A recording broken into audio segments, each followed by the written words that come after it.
دوسرا واقعہ سماعت کریں کہ وہ کیا انداز تھے جن کی وجہ سے منافقین نے کہا کہ کیا ہم ان بیوقوفوں کی طرح ایمان لائیں۔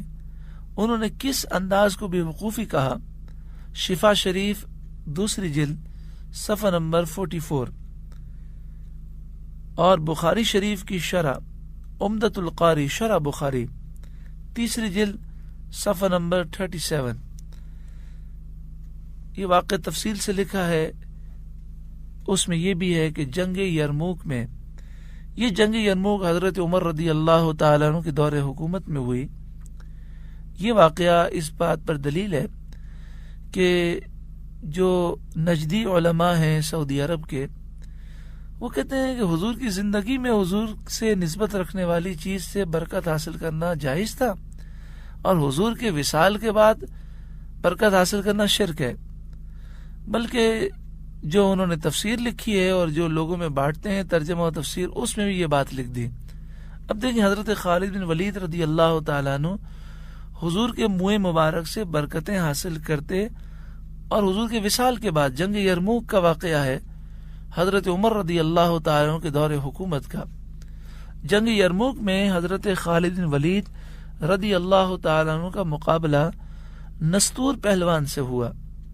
دونوں کا دیر تک سخت مقابلہ ہوتا رہا، حتیٰ کہ حضرت خالد رضی اللہ تعالیٰ عنہ کا گھوڑا ٹھوکر کھا کر گر گیا، اور حضرت خالد رضی اللہ تعالیٰ عنہ اس کے سر پر آ گئے، یعنی وہ آگے کی طرف آ گئے، آگے کی طرف جھک گئے، اور ٹوپی زمین پر جا پڑی۔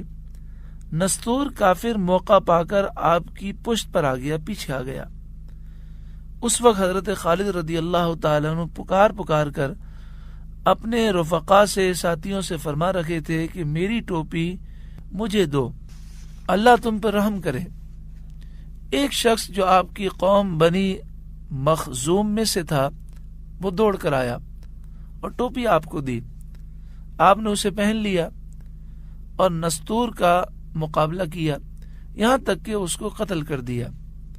لوگوں نے اس واقعے کے بعد آپ سے پوچھا کہ دشمن تو پشت پر آ پہنچا تھا اور آپ ٹوپی کی فکر کر رہے تھے، حالانکہ ٹوپی اتنی قیمتی تو نہ تھی۔ حضرت خالد رضی اللہ تعالی عنہ نے جواب ارشاد فرمایا کہ بات اصل یہ ہے کہ اس ٹوپی میں سید عالم نور مجسم صلی اللہ علیہ وسلم کی پیشانی مبارک کے بال مبارک ہیں، جو مجھے اپنی جان سے زیادہ محبوب ہیں۔ ہمیں صحابہ کرام کے نقش قدم پر چلنے کا حکم دیا گیا، اور صحابہ بال مبارک کی تعظیم کرتے۔ اللہ کا شکر ہے کہ اہل سنت اسی عقیدے پر ہیں، منہ مبارک کی تعظیم اور اس سے برکتیں حاصل کرنے کا طریقہ اہل سنت میں پایا جاتا ہے۔ پھر حضرت خالد بن ولید رضی اللہ تعالیٰ عنہ کیا فرمانے لگے؟ فرمایا عمر بھر ہر جنگ میں ان مبارک بالوں کی برکت سے فتح و نصرت حاصل ہوتی رہی، اسی لیے میں بے قراری سے اپنی ٹوپی کی طلب میں تھا کہ کہیں ان کی برکت سے میں محروم نہ ہو جاؤں اور یہ ٹوپی کسی کافر کے ہاتھ نہ لگ جائے۔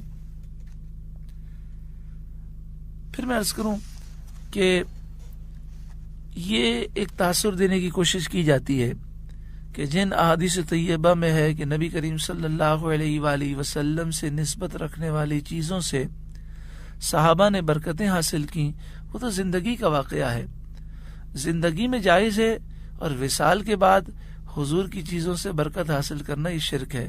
بڑی عجیب بات ہے، شرک ہر حال میں شرک ہوتا ہے۔ جو کسی کی زندگی میں کرنا شرک ہے، وہ بعد وصال بھی شرک ہے، لیکن انہوں نے اس طرح تقسیم کرنے کی کوشش کی، اور ہم نے اس واقعے سے یہ ثابت کیا کہ حضور کے وصال ظاہری کے بعد بھی آپ سے نسبت رکھنے والی چیزوں سے برکتیں حاصل کرنا جائز ہے، اور یہ کوئی بری بات نہیں، کوئی شرک والی بات اس میں نہیں۔